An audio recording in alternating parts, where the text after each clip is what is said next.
Čau visiem! Nu šodien ir pavisam vienkārša lieta. Atgadījusies, man tur zvana.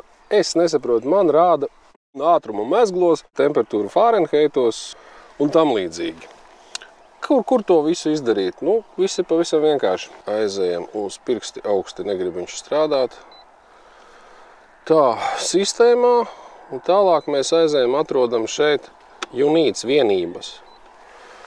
Nu, un šeit visas vienības var saregulēt, kā mums vajag distances, garie attālumi, tur kilometri.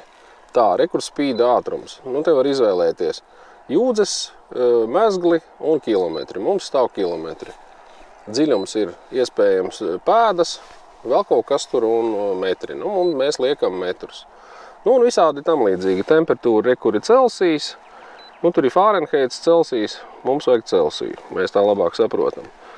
Un šitā vajag iziet cauri visiem spiediens kilopaskāli, baro spiediens tur.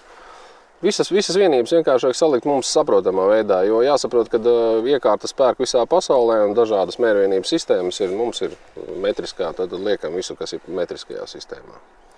Un ja mēs visu pareizi izdarām, tad beigās mums vajadzētu būt, ka viņš mums rāda temperatūru Celsijos, tur, nu, ātrumu kilometros stundā un tam līdzīgi. Tā kā, nu, pavisam vienkārši lieta, bet iesācēji reizēm uzkarās uz šito. Nevar atrast, kurā vietā to var saregulēt. Tā kā, nu, lietojiet!